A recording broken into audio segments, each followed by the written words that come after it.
All right, at this time, we will call to order the City of Kenai Planning and Zoning Commission meeting for May 26, 2021. Will you stand for the Pledge of Allegiance? I pledge allegiance to the flag of the United States of America and to the republic for which it stands, one nation, under God, indivisible, with liberty and justice for all. All right, item A2, roll call, please. Chair Twait, Here. Commissioner Springer, Here. Commissioner Halstead, Here. Commissioner Dothett, Here.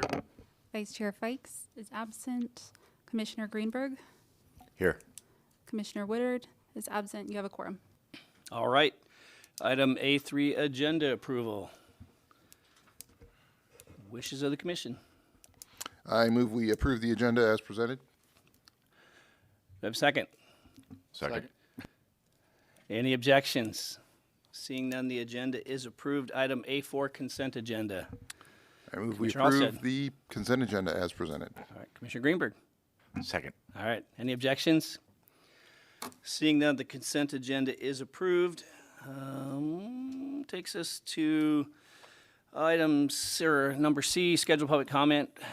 We have none. Item D, unscheduled public comment. Anyone wishing to come forward and speak to an item that's not on the agenda tonight? Seeing none of those, we will move on then to item E, consideration of plats. And we have, the first one up is Resolution PZ 2021-11, a preliminary subdivision plat of Valhalla Heights 2021 replat submitted by McLean Consulting, P.O. Box 468, Soldotna, on behalf of Jeremiah and Jennifer Cates, 415 Phillips Drive, Kenai, Alaska. Can I get a motion? Commissioner Halstead. I move we approve resolution PZ 2021-11, All right. preliminary plat of Valhalla Heights 2021 replat. All right. We got a second? Commissioner Springer. I'd second that. All right. Staff report. Good evening, Chair Twait and fellow commissioners. My name is Ryan Foster. I'll be giving the staff presentation this evening, and this is on PZ 2021-11, preliminary plat for Valhalla Heights 2021 replat. Next slide, please. Summary, McLean Consulting has submitted a preliminary plat on behalf of the property owners Jeremiah and Jennifer Cates. We can also see the aerial photo of the subject properties. This is 415 and 425 Phillips Road. You can see the northern property has a single family home and the southern property is vacant. Next slide, please. The plat affects the parcel described as T5N R10W Sec 6 Seward Meridian KN 2019064 Valhalla Heights 2019 replat Lot 10A Block 11 and Lot 12 Block 11. The plat will remove the lot line between Lot 10A and Lot 12 to create a new Lot 10B at approximately 2.8 acres. Next slide, please. Staff's analysis. Access to the proposed Lot 10B is provided via Phillips Drive, which is a gravel city-maintained road. City sewer and water lines are not available in this area. The properties are currently serviced by private wells and on-site septic systems, and an installation agreement will not be required. The preliminary plat meets requirements of KMC subdivision design standards and KMC 141080 minimum improvements required under Chapter 1410 subdivision regulations. Next slide. City staff recommends approval of the preliminary plat of Valhalla Heights 2021 replat subject to the following conditions. Condition 1, further development of the property shall conform to all federal, state of Alaska, and local regulations. That concludes my presentation. Happy to stand for questions. All right, we have a motion on the floor. We will entertain any discussion regarding PZ 2021-11. Seeing none, please call the roll. Commissioner Springer, Yes. Commissioner Halstead, Yes. Commissioner Dothett, Yes. Commissioner Greenberg, Yes. Chair Twait, Yes. motion passes. All right, we'll go on to item E2, Resolution PZ 2021-17, a preliminary subdivision plat of Tideview Subdivision Number 2 submitted by Johnson Surveying, P.O. Box 27 Clam Gulch, on behalf of Mac and Carol Paget, 855 Ames Road, and Ken and Elizabeth Smith, 4342 Freeman Creek Road, Lenore, Idaho. Can I get a motion, please? Commissioner Halsted. I move we approve Resolution PZ 2021-17, preliminary subdivision plat of Tideview Subdivision Number 2. Do I have a second? I would Commissioner second Springer. All right, we do have a numbering issue with this one here. It was supposed to be PZ 2021-18. Oh. We're gonna just go ahead and do the staff report and we'll do the Okay, amendment. okay, great. Fire away with your staff report. Thank you, Chair Twait and fellow commissioners. Staff will be providing presentation on PZ 2021-17 preliminary plat Tideview Heights Number 2.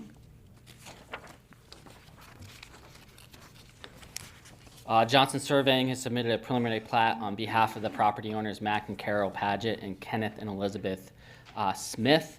You can see here the aerial photo of the two subject properties. That's 855 and 909 Ames Road. Next slide, please.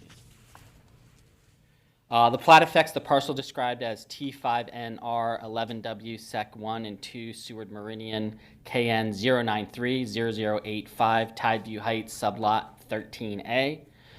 This plat will adjust the lot line between Lot 1A and Lot 13A1. Next slide, please. Staff's analysis. Access to the proposed Lot 1A and Lot 13A1 is provided via Ames Road, which is a paved city-maintained road. City water and sewer lines are not available in this area. Properties are currently serviced by private wells and on-site septic systems, and an installation agreement will not be required.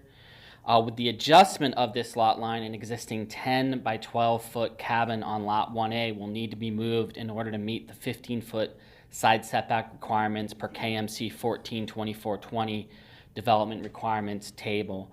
Note 6 on the plat should be changed to reflect the 20-foot front setback requirement per KMC 142420. The preliminary plat meets requirements of KMC subdivision design standards and KMC 141080 minimum improvements required under Chapter 1410 subdivision regulations. Next slide, please. City staff recommends approval of the preliminary plat of Tideview Heights Number 2, subject to the following conditions. 1, further development of the property shall conform to all federal, state of Alaska, and local regulations. 2, the 10-foot by 12-foot cabin on Lot 1A will be moved in order to meet the 15-foot side setback per KMC 142420. And condition 3, change note 6 on the plat from a 30-foot front setback to a 20-foot front setback per KMC 142420 development requirements table. That concludes my presentation. Happy to answer any questions. All right, and now it's not a surprise, but we need to have renumbering on this one here. It is as written PZ 2021-17. It needs to be 2021-18. So I need a motion to amend the resolution number. A motion to amend PZ 2021-17, preliminary subdivision plat of Tideview Subdivision Number 2 to amend the number to PZ 2021-18. All right, we have a second. Second? Any objections? Seeing none, it is amended. Oh, we do have to vote even on that? If we can't ask for any unanimous consent on that one, huh? Okay, go ahead. Commissioner Halsted, Yes. Commissioner Dothett, Yes. Commissioner Greenberg, Yes. Chair Twait, Yep. and Commissioner Springer. Yes. Motion passes. All right, it's on the floor for discussion. Any discussion for the newly named PZ 2021-18? Commissioner Halsted. Is this open to the public and back to us now, or? We are not going to open it up for public testimony. Okay, just question on the cabin that's there. Is that a super deal breaker? Is that more effort to move the cabin than it would be to just leave it there and get a waiver on the encroachment? I don't know if it's been there for a long time or if it's a new development that should have been moved anyways. Mr. Foster. Chair Twait, Commissioner Halsted. The applicant understands that that is encroaching on this proposed new lot line. It's my understanding that they would be moving it based on this proposed action.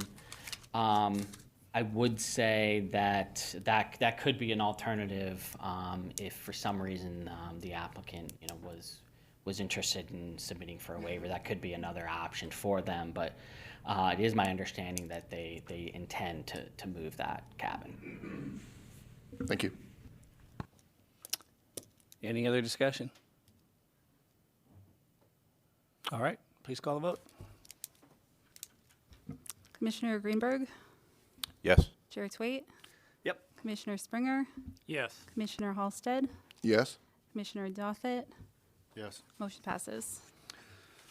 All right, takes us to item E3, Resolution PZ 21-20, a preliminary subdivision plat of TKC2 subdivision submitted by Segasser Surveys, 3485 Rosalind Street, Soldotna, on behalf of TKC LLC. P.O. Box 10658, Bakersfield, California, 93389. Motion, I suppose. Yeah, motion, please. Move we approve Resolution PZ 2021-20, preliminary subdivision plat of TKC2 subdivision. All right, second? Second, all right, staff report. Thank you, Chair Twait, fellow commissioners. Staff's presentation is on PZ 2021-20, preliminary plat for TKC2 subdivision. Segasser Surveys has submitted a preliminary plat on behalf of the property owner, TKC LLC. I did want to note that Byler Contracting submitted a conditional use permit, and that's Resolution PZ 2021-19, which will be a part of a public hearing. So these are both the same property. Of course, this one being for the plat, and then the one for the public hearing will be specifically for the conditional use permit. And the request for that conditional use permit is to allow for 8 single-family dwelling units to be constructed on a 2.5 acre parcel. And then we'll discuss the proposed changes to the plat. And then certainly here you can see the aerial of the 2.5 acre parcel as it is today. Next slide, please. The plat affects the parcel described as Government Lot 26, Section 31, Township 6 North, Range 11 West, Seward Meridian. This plat will subdivide the 2.5 acre Government Lot 26 into 2 smaller lots. Lot 1 will consist of approximately 1.01 acres. Lot 2 will consist of approximately 1.01 acres. A 33-foot right-of-way will be dedicated along Haller Street and 4th Avenue, consisting of approximately 20,710 square feet total. And then here you can see zoomed in on the proposed plat that divides this 2.5 acre into 2 parcels.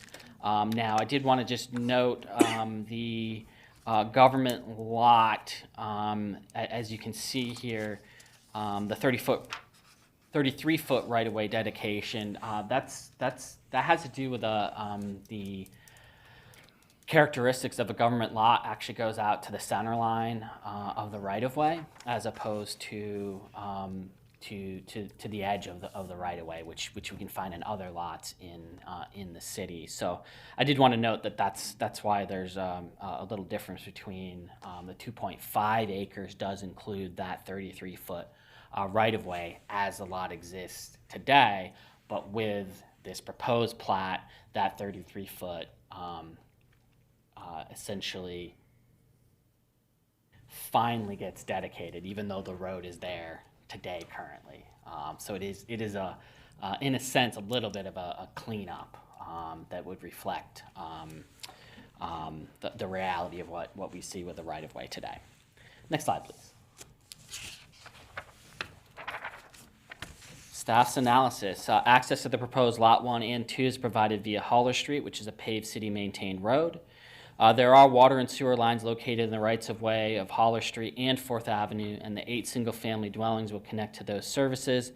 The draft site plan identifies sewer and water connecting to Lot 1 and separate sewer and water lines connecting to Lot 2, and an installation agreement is not required. The preliminary plat meets requirements of KMC subdivision design standards and KMZ 141080 minimum improvements required under Chapter 1410 subdivision regulations. Next slide, please. The draft site plan identifies sewer and water connecting Lot 1 and separate lines connecting Lot 2. And I did want to just note this, that this is on the draft site plan. And so you can see that with this subdivision, to have the sewer and water coming from Holler Street to access each lot meets code. Next slide, please. City staff recommends approval of the preliminary plat of TKC2 subdivision, subject to the following conditions. 1, further development of the property should conform to all federal, state of Alaska, and local regulations. That concludes my presentation. Happy to stand for questions. All right, we have a motion on the floor. Any discussion regarding PZ 2021-20? Is there public comment? Commissioner for this Dothett. one? Is there- Well,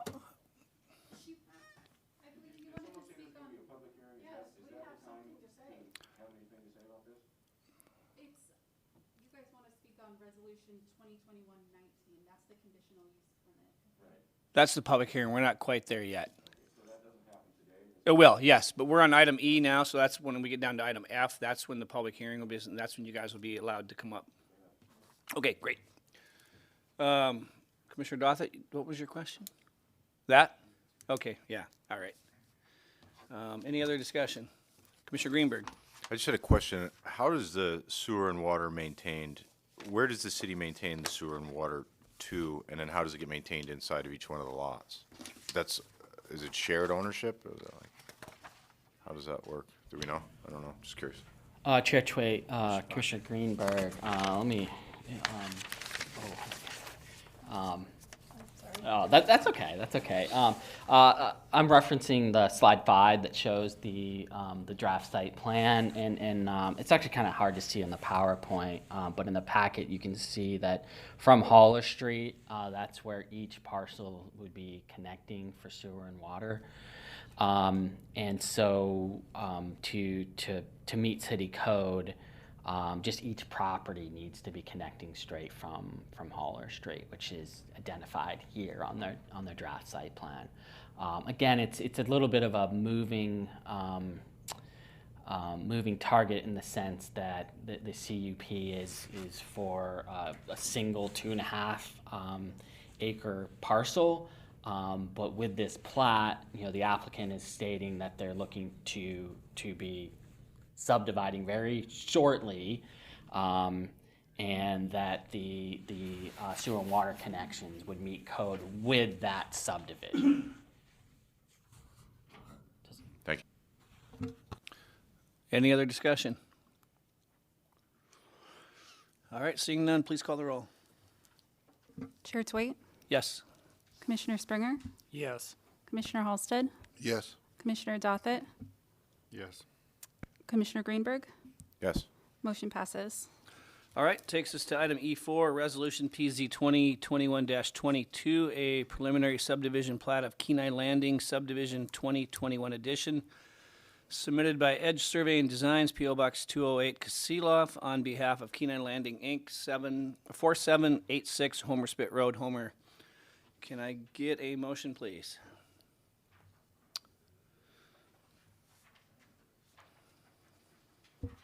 Commissioner Halsted. I move we approve PZ 2021-22 preliminary subdivision plat of Kenai Landing subdivision 2021 edition. All right, second. I'll Second. Commissioner Greenberg seconds. All right, staff report.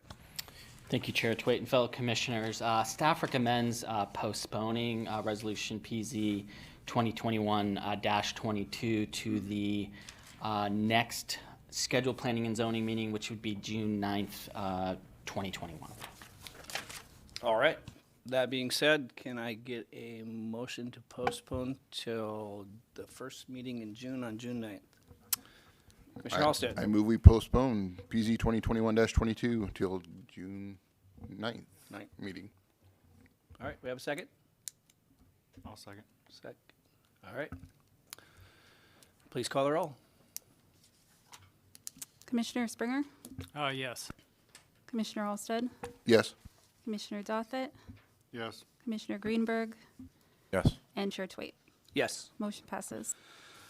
All right, takes us to item F, public hearings. We have one tonight. It's F1, Resolution PZ 2021-19, an application for a conditional use permit for 8 single-family dwellings in the suburban residential zone on Government Lot 26, Section 31, Township 6 North, Range 11 West, and located at 1714 4th Avenue. Application submitted by Byler Contracting, P.O. Box 8877750 Wasilla, on behalf of TKC LLC, P.O. Box 10658, Bakersfield, California. Can I get a motion, please? Commissioner Halsted. I move we approve Resolution PZ 2021-19, application for conditional use permit. Do I have a second? I'll second. Second. All right, staff report. Thank you, Chair Twait and fellow commissioners. Staff will be presenting on Resolution PZ 2021-19, a conditional use permit for 8 dwelling units at 1714 4th Avenue.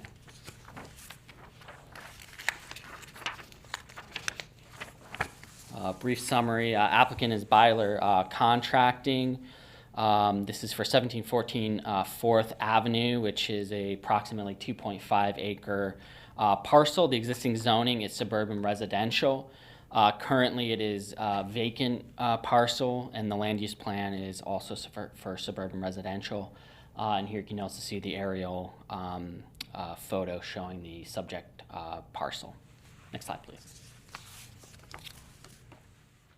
Draft site plan, the proposal is for 8 single-family dwelling units, and neighboring properties include primarily single-family residential in the vicinity of the subject property.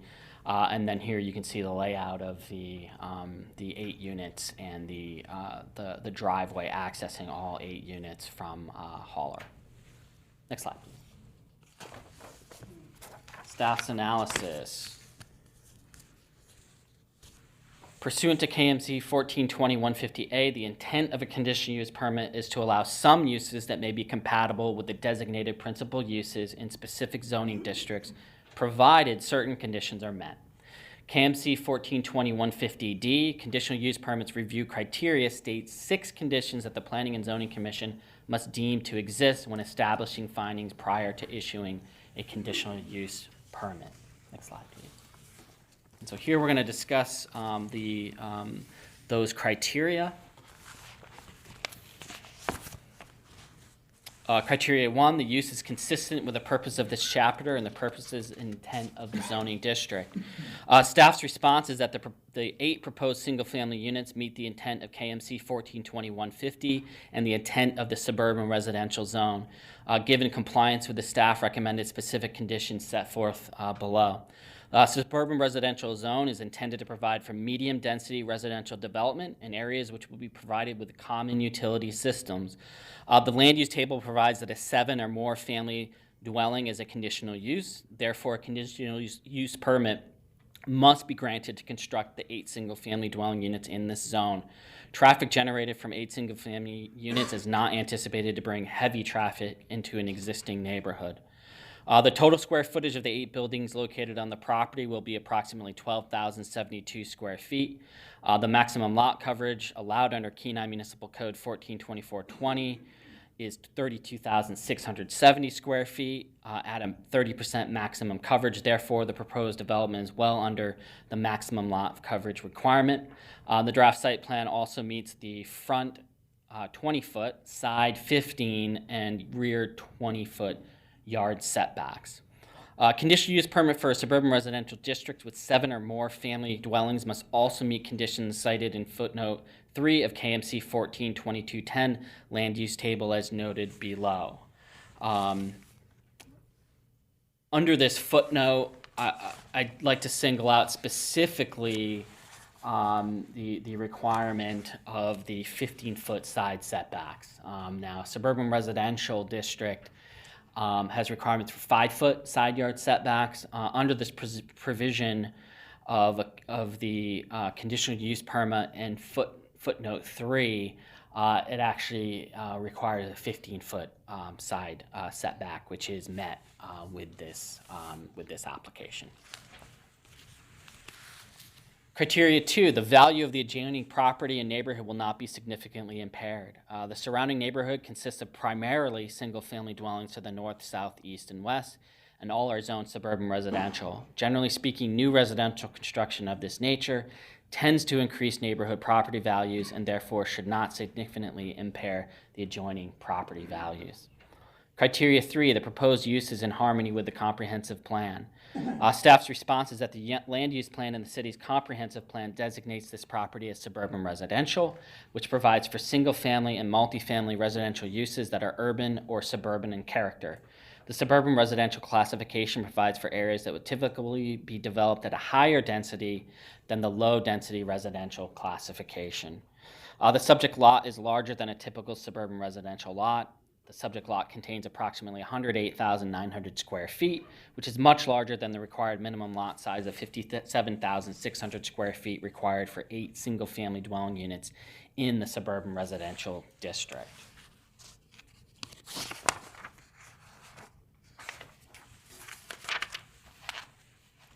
Water and sewer services are available along 4th Avenue and Haller Street, which are both paved, city-maintained roads. Criteria 4, public services and facilities are adequate to serve the proposed use.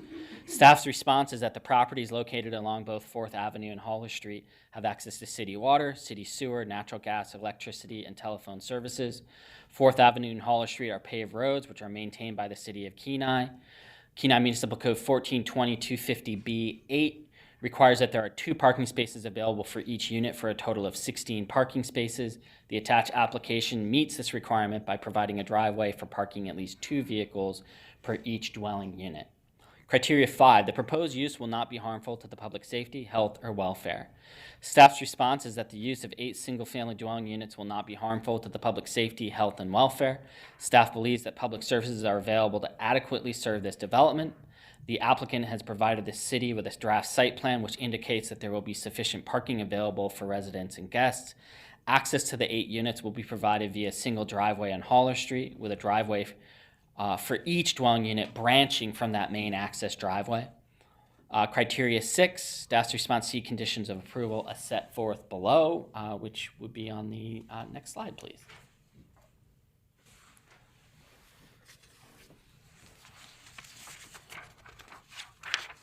Recommendations. City staff find that the applicant meets the criteria for issuance of the conditional use permit as set forth in subsections D1 through D4 of Kenai Municipal Code 142185, and hereby recommends that the Planning and Zoning Commission approve the conditional use permit application subject to the following conditions. Now, there are 9 conditions. These are the same 9 conditions that are in the staff report in the packet. I'm not going to read all 9, but I am going to highlight the key ones.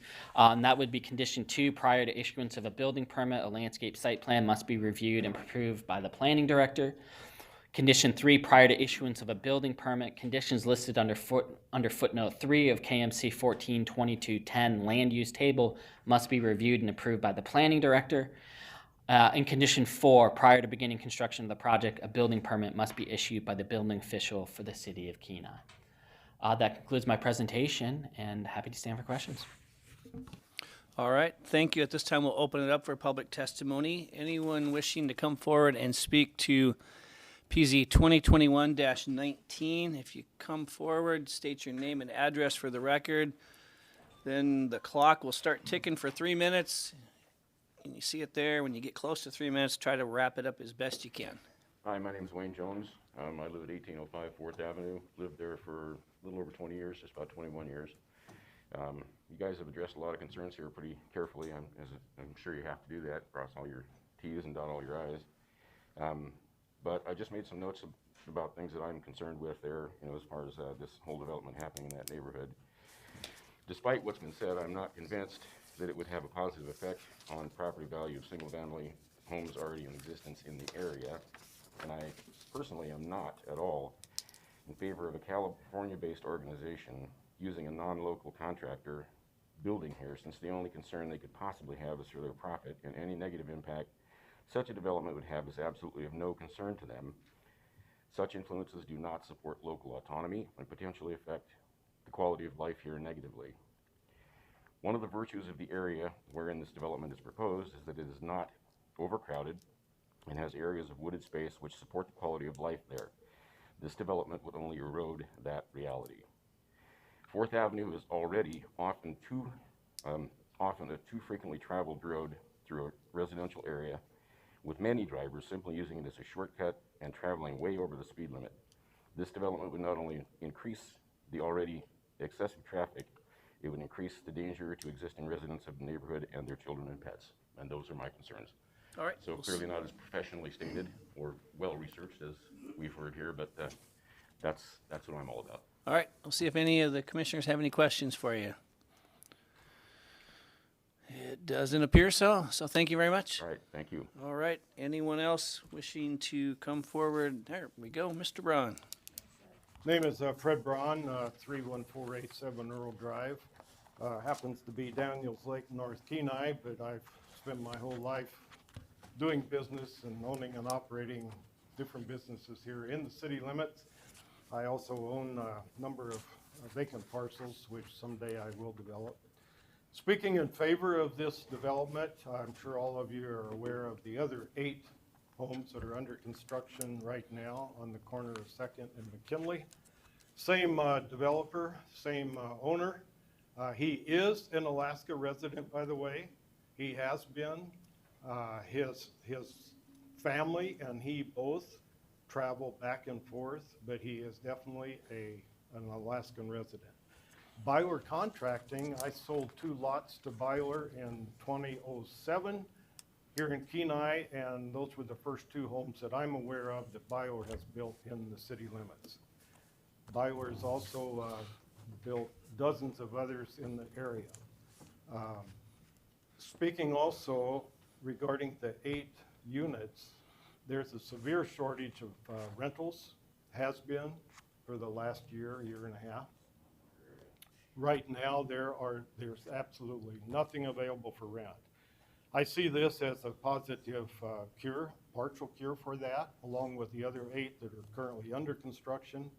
16 new homes will bring $30 per month sales tax to the city, plus the real property taxes will increase dramatically for both the city and the borough. I just see it as a win-win on many fronts and would certainly support the approval of this conditional use permit. All right, anyone have any questions? Commissioner Dothett? So on these, the way they're set up is obviously for rental purposes, correct? That's right. What is the size of the actual dwellings? I didn't see like square footage There's, per dwelling. And I could be wrong on the square footage, Mr. Corson can address that. 4 of these dwellings are 3 beds, 2 baths, and 4 of them are 2 bed and 2 bath. Okay. Approximate square footage, I think, is around 11 or 1,200, somewhere in that range. But again, Mr. Corson could address that with Byler. I guess the other question is, I'm assuming they're set up with the intention of being just rental properties that in theory could be sold as 2 fourplex essentially.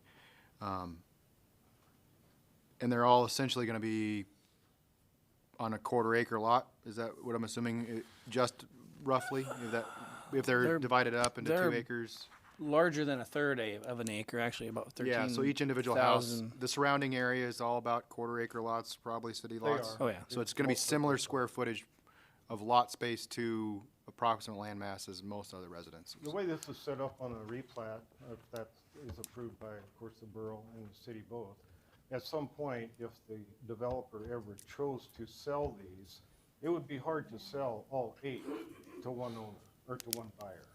So with this being 2 separate lots, it would be much easier. Again, there's no immediate plans to sell those. If there was so, you could certainly easier sell 4 lots and then another 4 to another buyer.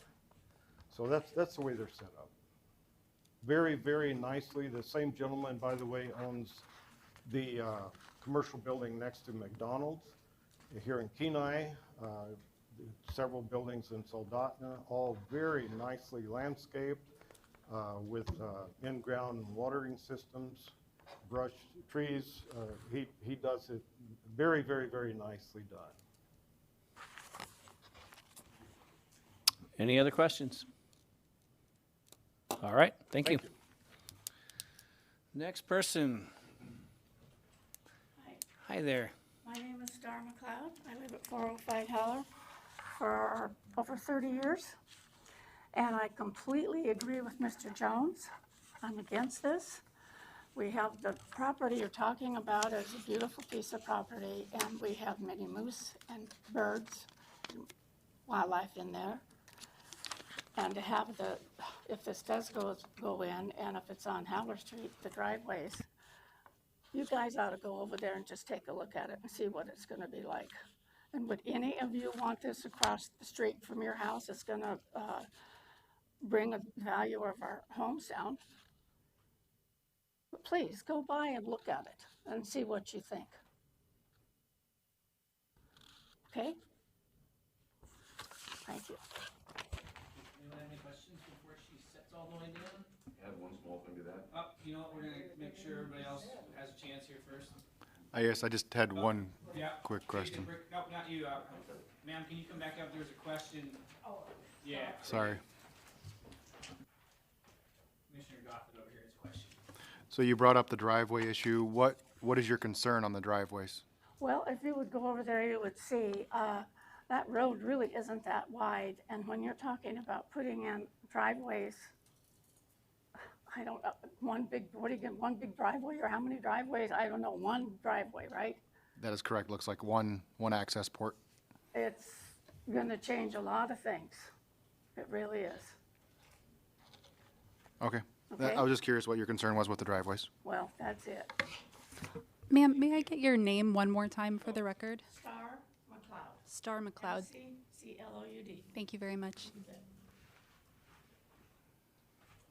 All right, anyone else wishing to testify to, wait, make sure anybody else wants to first, so, anyone else that wants to go up?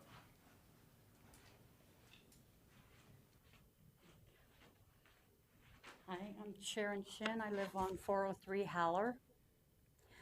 I pretty much agree with everything that these guys have said. We are on a dead-end street right now. The road's narrow. There's a lot of traffic on that road right now. Like she said, come by and look at that. This is where we see moose give birth every year. And this is going to be taken away with single-family homes. We're homeowners. These are going to be rentals across the street from us. It's going to decrease the values of our homes that we've been in for 30 years. You know, I'm worried a lot about all the traffic on the road. We have a lot on there right now. Pretty much what these guys are saying, you know, it's just something that we extremely disagree. We're just people that live there, you know. We're not a whole bunch of people, but we definitely disagree with this. You're taken away from, you know, something that we've seen 30 years. You know, I don't know what else to say. Just we're very unhappy with it. Everybody that are homeowners that live there is very unhappy with it.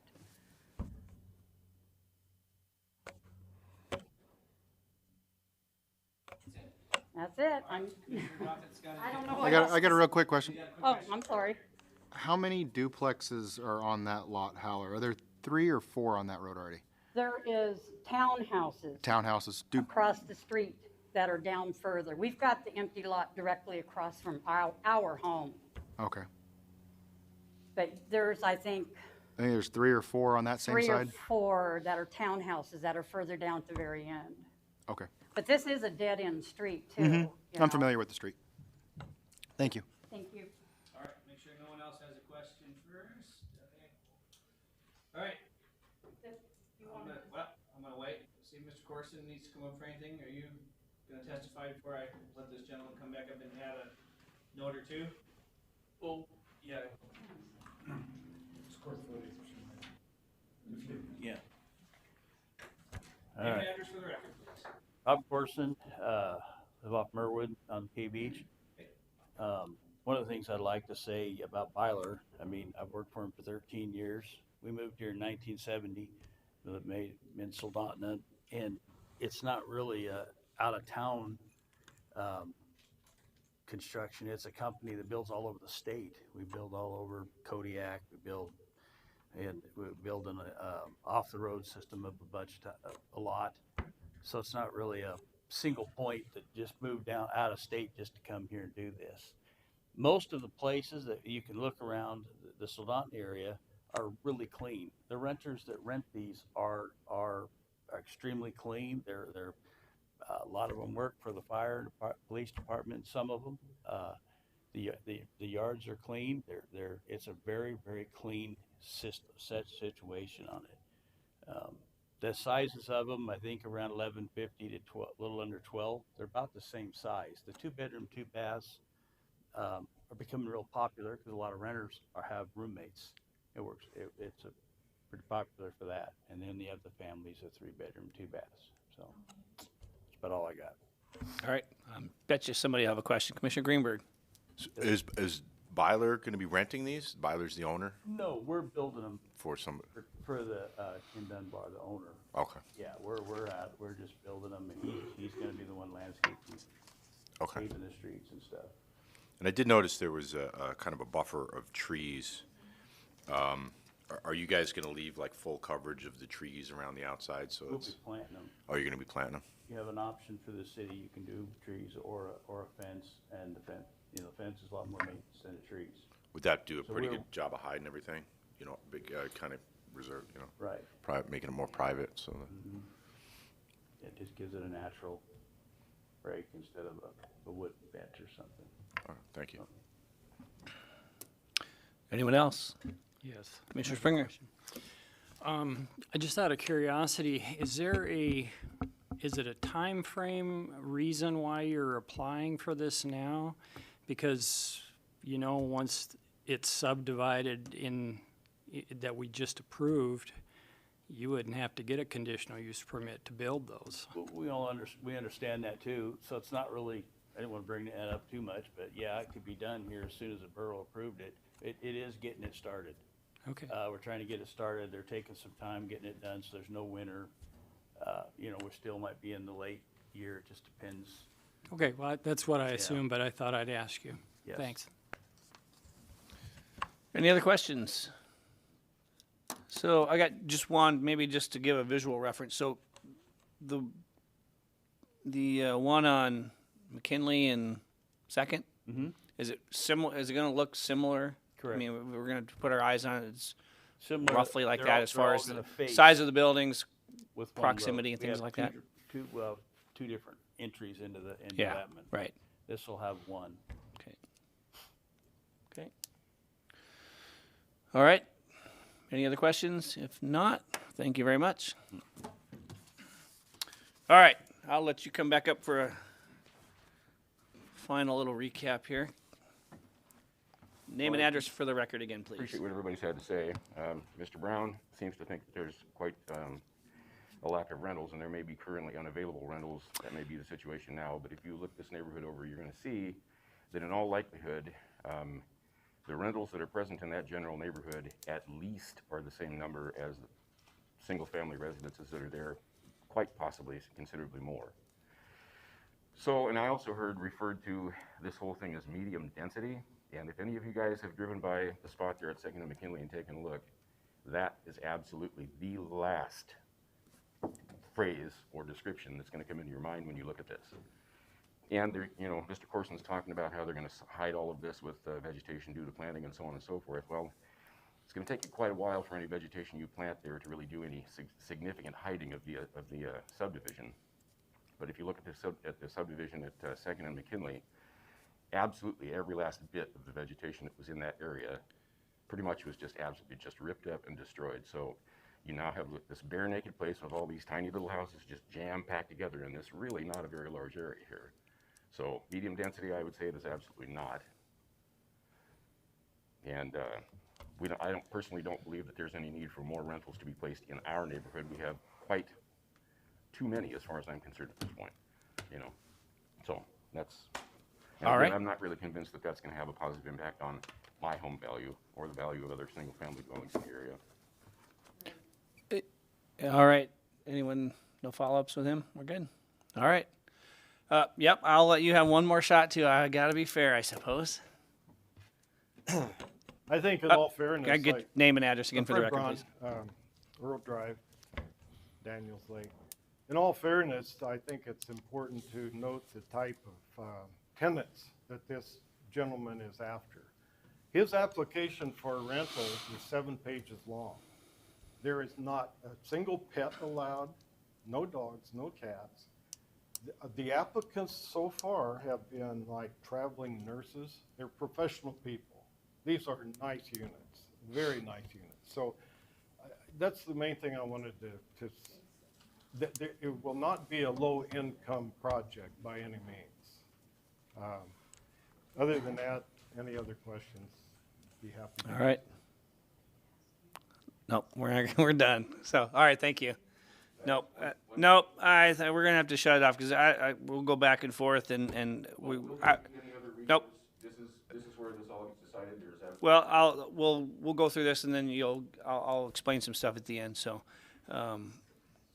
so at this time, again, I think it looks like everybody that's in here has testified and had an opportunity. So we will close the public hearing and bring it back to the commission for discussion. Commissioner Halstead. Oh, yep. Go ahead. You know, I got something to say I know, about this, I right?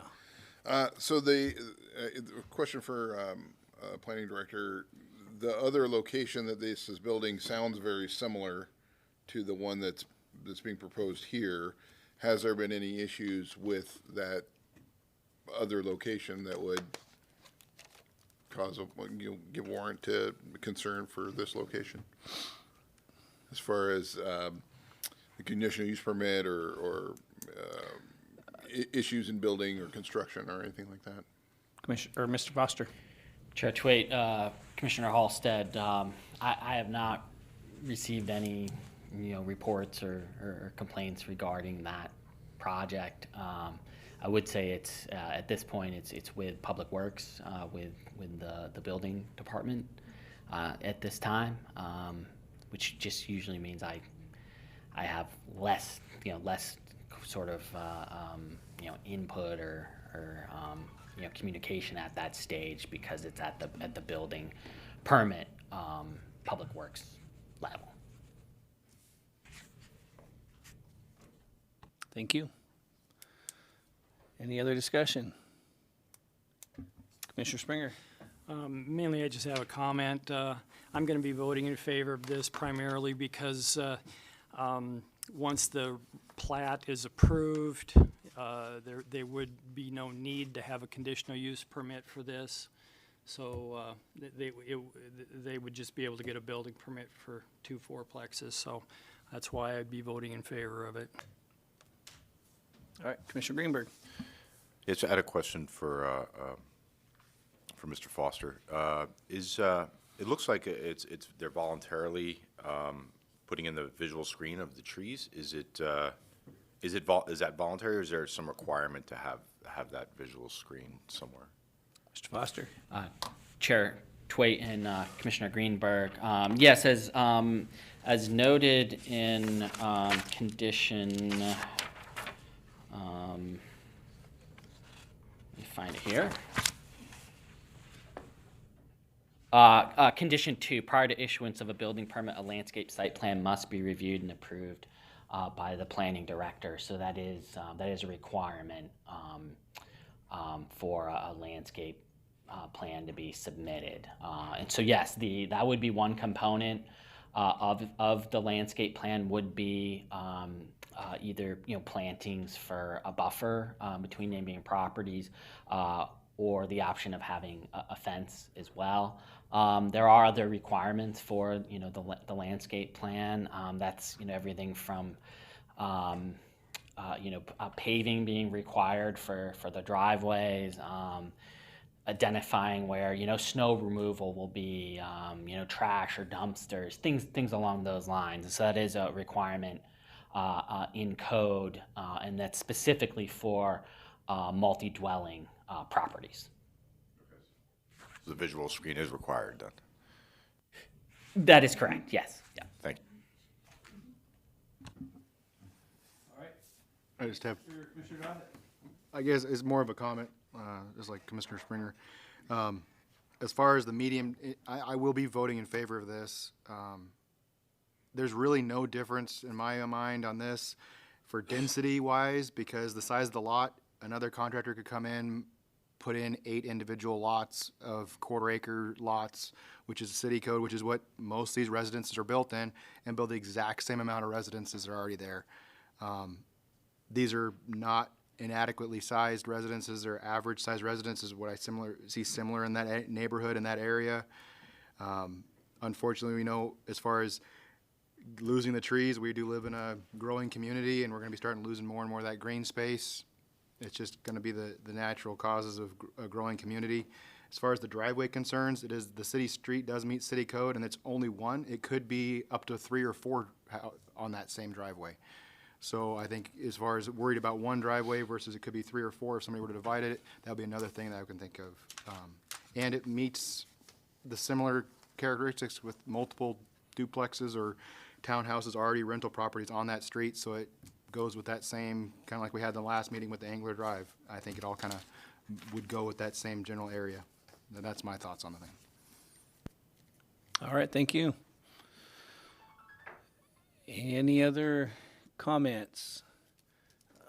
I'm gonna throw in mine, I guess, at this point too, and I would agree, I think, with some of the other commissioners here.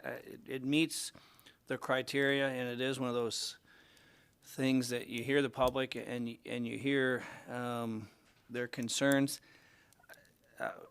regarding what the other project looks like right now. It's a construction project. It's not completed, and I think once it's graded and taken care of and landscaping's in there, it'll look 100% different than what it looks like right now. It's a work zone, so I don't worry about that. I've seen some of the other projects, and they turn out and look really nice when they're done and turned over to the owner. I also, you hear comments about, it's a nice space for the moose to have calves and everything. 100% agree with that, but you can't penalize the last guy in the subdivision that wants to buy that last piece of green property any more than you could have done it 20 or 30 years ago and said, this is pristine and no one's built in here, so let's not. I understand the concern, but that is, again, what we've got to deal with is what's in code and what's met and what's not met, and I don't see that as being an issue. And I agree. I mean, I've got a 14,000 square foot lot in town right now, which is roughly what you take these and divide them by 8 is what you have. So I don't worry about the density that much either. And the last thing I'll say, and Mr. Braun's probably too personally attached to this one, but I wanted to ask him, we hear a lot about the affected property values, and emotionally people think that it's going to be that way, but I don't see that very often be the case unless you're moving in something totally different than what's in the surrounding areas and stuff. So I don't worry about that as being a concern either. And I do believe in most of these cases, these things will probably, might not be able to attach it to their project because I think we're seeing the property values go up in general, but I don't see anyone's property going to be negatively impacted by that. So with that, I will be voting in favor of it as well. And Commissioner Greenberg.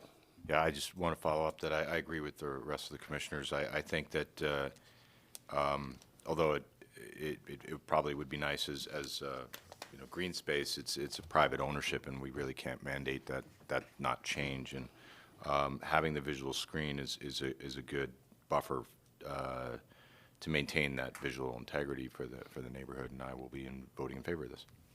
Okay. Commissioner Halsted? Just for the sake of putting my sense on it, I'm the only one that hasn't said their mind here. I think again, I would agree with the commissioners in that it meets our requirements. It follows the codes that we've set forth in here. I anticipate this being a well-maintained and definitely looked after project, and of course, if there's ever any kind of issue, I would hope that those got brought up to us sooner rather than later, that we could address them. So I will be voting in favor of this as well. All right. If we have no other comments or discussion, we'll please call the roll, please. Commissioner Halsted? Yes. Commissioner Dothett? Yes. Commissioner Greenberg? Yes. Chair Tweet? Yes. Commissioner Springer? Yes. Motion passes. Okay, so there is a 15-day appeal period that an affected party can file with the clerk's office. And so that's an option that you guys have if you so choose. If there isn't an appeal filed in that 15 days, then the conditional use permit will be granted. So, all right. Thank you, everyone. We are going to move on to items G, unfinished business, H, new business, and I, pending items. We have none. Takes us to item J, reports. J1, City Council. Councilman Glendenning. Thank you, Chairman Twait. Before I get into the action agenda from the City Council, I'd just like to perhaps point out some events that are coming up this weekend, Memorial Weekend, and also associated activities. There's a Sleeves Up for Summer program, Central Peninsula Community Vaccination Clinics, Nikiski North Star Methodist, Soldotna Prep, Central Emergency Station number 6, Soldotna Prep School, Sterling Community Center, Party in the Park in Soldotna. And this is sponsored both by our City of Kenai Fire Department. Could someone close the door, please? Yeah, can we get someone to close that? Thank you. And also the Kenai Public Health Center. So this is a coordinated effort between our City of Kenai Fire Department and the Public Health Center. Also, there are vaccination clinics available at Fred Meyer, Safeway Soldotna, Walgreens Soldotna, Safeway Kenai, Walmart Kenai, Peninsula Community Health Services in Soldotna, and Soldotna Professional Pharmacy. And we have also the Kenai Public Health Center. And the City of Kenai has a mobile vaccination project. We took a public safety device from the fire department, retrofitted it to a vaccine wagon. I believe the protocol is you would make an appointment at 283-8270, and if there's 2 or more people, they can be accommodated with this program. Hold on here,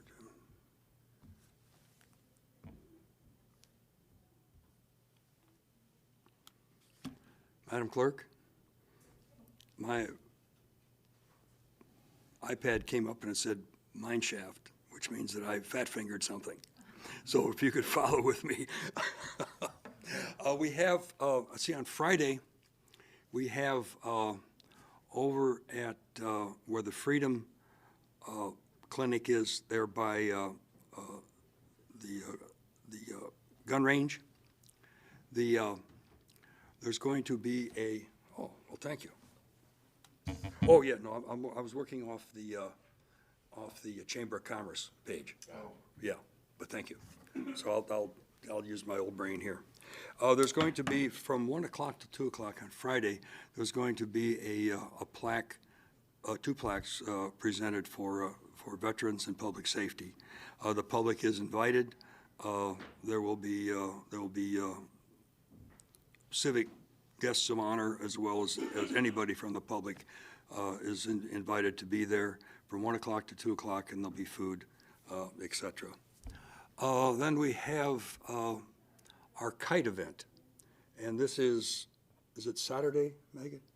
Yep, Saturday the 29th. Saturday, the 29th. And what I recall is that Walmart has kites available for people. And over here at the library, there are kite kits that families can come and they can create their own kit and participate in the event. And there's going to be also a group of people coming in that are kite flyers and are going to give an exhibition. I believe that is true. On Memorial Day, there's going to be the American Legion is going to have a ceremony over at the graveyard here in town about 10 in the morning, and then over in the Leif Hansen Park over by Louis, there will be also a ceremony, and all are urged to attend. Did I forget anything, guys? I don't think so. So what we have now is, just a comment on tonight's meeting.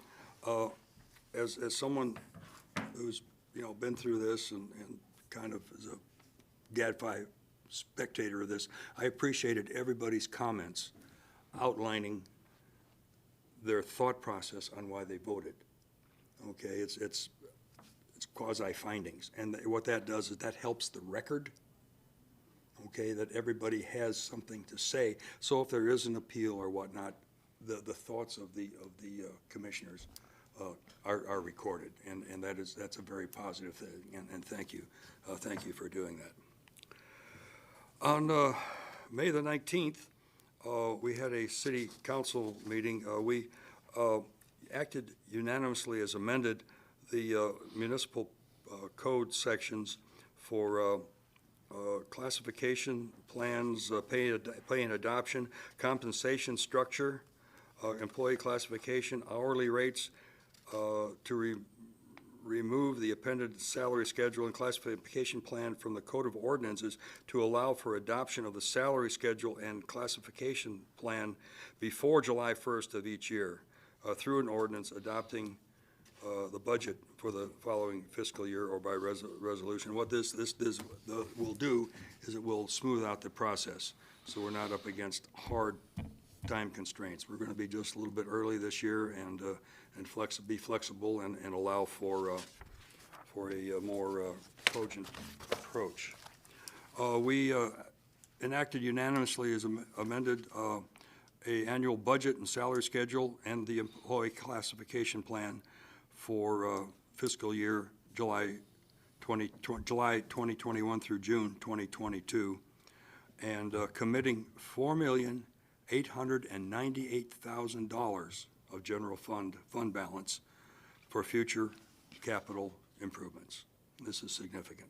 We're going to pump $1 million in the rec center over here. There's the roof and other things just need to be done. There'll be roads looked at. Roof repairs on the center where the it's had so many different names. I want to say convention center. It's say again? No, it's across from. Never mind. I'll come up with it. Thank you, Joe Biden. Hey, at least I don't have my pajamas on. Okay, just work with me on this. We increased estimated revenues and appropriations in the airport fund for expenditures in excess of budget amounts related to temporary hours and overtime hours needed for snow removal. We had quite a bit of overtime required to maintain our airport. We failed an ordinance increasing revenues and appropriations in the general airport, water and sewer, and senior citizens fund for employee COVID-19 resilience pay and authorizing payments to employees on a retroactive basis. There was a serious and spirited debate on it, but ultimately the council decided not to approve any additional funds for the employees of the city of Kenai. We adopted unanimously fixing the rate of property tax for the fiscal year. commencing July 1st through June 30th of '22, and the rate remains the same at 4.35 mils. We adopted unanimously a comprehensive schedule of rates, charges, and corporate charges to the fiscal year 2022 budget to include terminal fees, airport reserve land lease rates, adjusting the monthly rates at Vintage Point, and we eliminated fire department fees for medical treatment without transportation of the patient, creating a fee for internal, and we created a fee for internal apartment moves at Vintage Point. In other words, if you call 911 and they show up and they, assess you, work with you, there is no fee for that. And I think that's the right thing to do. We authorized purchase of airport snow removal equipment and accessories, utilizing the State of Alaska Fleet Purchasing Agreement. And we adopted a budget transfer in the general fund to provide supplemental shopping for the Shop Local Economic Stimulus Program. The Shop Here All Year program was an outrageous, overwhelming success. And we found that we tried to have a soft landing, but there was approximately enough applicants that came right at the last minute that we appropriated about an extra $12,000 to cover their needs, so no one would be left behind. And then we further extended the disaster emergency declaration for the city of Kenai to the end of June. This is basically to accommodate any funding that may be made available to the city. In the past, the emergency declaration had to be in place for us to accept the funding. And let's see, our next meeting here is June the 2nd. And the building I was thinking of is where the chamber is lodged. That roof leaks a little bit, so we'll take care of that. I think we have exciting prospects for this year, and we're focusing really on our aging infrastructure, and I think everybody will be happy with the budget that we have planned. It's flexible and forward-leaning. Any questions? Any questions? I got one for you. Is there, with all the trees being cut down or having been cut down, is there a plan for doing our own landscaping improvement in some of these areas? Yeah, there is. In the comprehensive plan, there's a Firewise protocol. And our city manager has detailed our fire chief and Parks and Rec director to head up a committee to decide our approach for the trees that are diseased and failing. Also, the borough, I understand, will be receiving funds for their part of governmental responsibility. My hope is that there'll be collaboration and coordination between. But as you can see over by the Main Street, they hauled off those big, beautiful trees. I mean, they just threw them in a side dump and took them to the dump. No chance for wood pirates at all. I mean, it was just boom, they're gone. And we're going to see more of that if you really look throughout our city. There's more red needles than green on the trees. So we're going to have a dramatic change in appearance here to our community. But there is a plan, yes, Jeff, to answer your question. Well, that was my follow-up question, I guess. Where did they go off to? So is there a place? I mean, it sure seems like a bad deal to not get somebody an opportunity to go in there and cut it up. Is there any designated Kenai City property that can be done, or does that just open up liability to the high heavens? Thank you for asking that. No, very good. No, it was a question that we had. Yes, we are asking for that, a place to put the slash.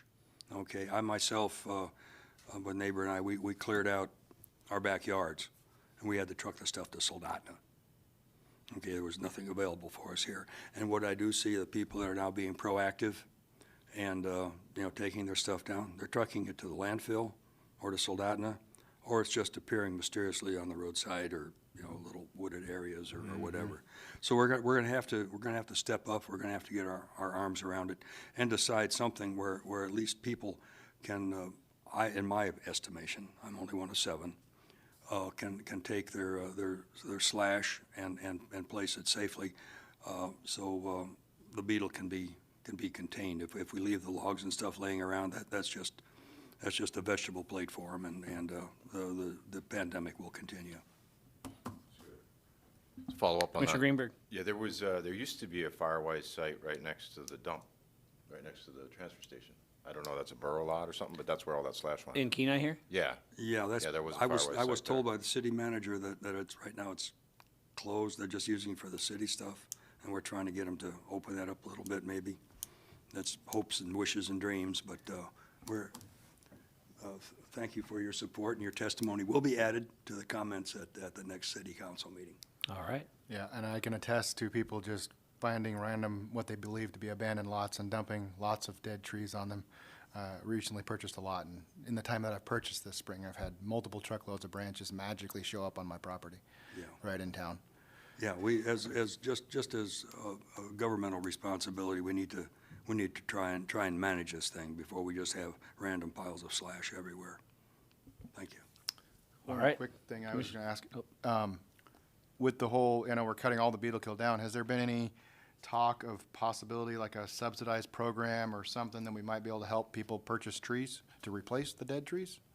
I didn't know if there's any talk, somebody asked me about it. and Yeah, hadn't I heard don't know anything. about purchasing trees. Or getting with Arbor Day and Buying giving away a danger bunch of trees trees. to replace danger trees, there might be a more creative way to do it.